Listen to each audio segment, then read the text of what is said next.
Have you ever stopped to think that maybe who you are isn't just about your memories, but about the actual ground you've walked on?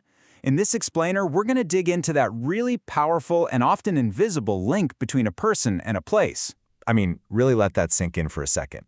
What if every city, every town, every neighborhood you've ever called home has left its own unique mark on you? Almost like it's writing a chapter in the book of your life. That's the huge idea we're diving into today. So, there's actually a name for this whole idea. It's called spatial memory poetics. It's basically the theory that our personal geography, the places we've lived, is what really writes our life's story. And to see how this works in the real world, we're going to follow the journey of author Hsiao Hung-Chih. His life, spread across 3 very different cities, created a totally unique personal philosophy. All right, so every story's got to start somewhere, right? For Hsiao Hung-Chih, that beginning is a city called Agou. And this isn't just some dot on a map. For him, it's the absolute foundation of his identity. It's the soil where his entire story is anchored. And what's so fascinating about this place is this incredible tension.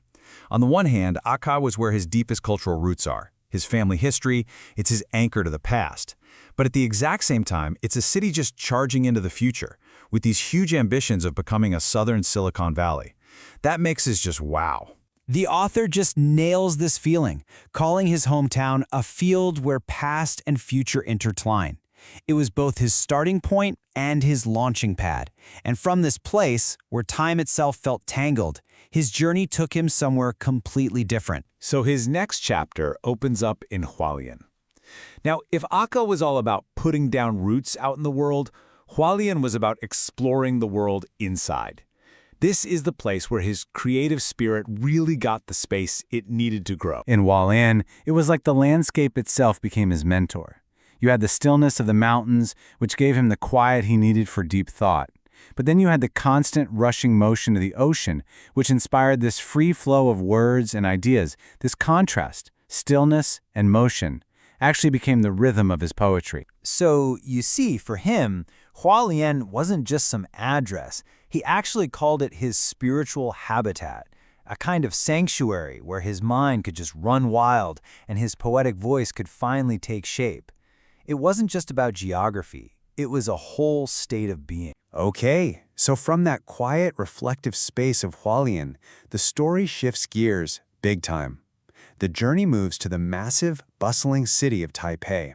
And this city, it represents this huge expansion outward, into a career, into learning, and into the bigger world. In Taipei, you can almost picture it, right? He's got one foot planted out in the world. It was his launch pad for a career and talking with people globally. But his other foot was planted firmly in his own mind, where everyday life just became this thrilling collision of new knowledge and his own creative spark. I absolutely love this metaphor. He calls Taipei a continuously habitable, moving text. Think about that. The city wasn't just a background for his life. It was like a living, breathing story that was always changing. He was both reading it and writing it at the same time. What a powerful idea. Okay, so let's zoom out. We have these 3 totally different cities, Agou, Hualien, and Taipei. The big question now is, how do they all connect?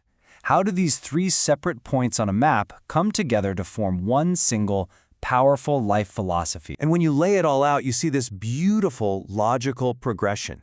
It all starts with cultural heritage in Agou, which gave him a solid identity.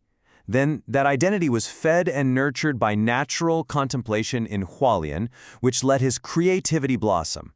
And finally, that creative voice was ready for worldly expansion in Taipei, where it could really connect with new ideas. Each step was essential, and it built perfectly on the one before it. And this, right here, is the real aha moment. This city triangle he created isn't just a biography. It is his philosophy. That journey he took between his roots, his inspiration, and his ambition, that became the actual creative engine that powered everything he wrote and did. So what does this all mean for us? Well, it means our identities are way more tied to our physical world than we probably think. It means different places can play unique roles in our lives. One place for our roots, another for inspiration, another for our ambition.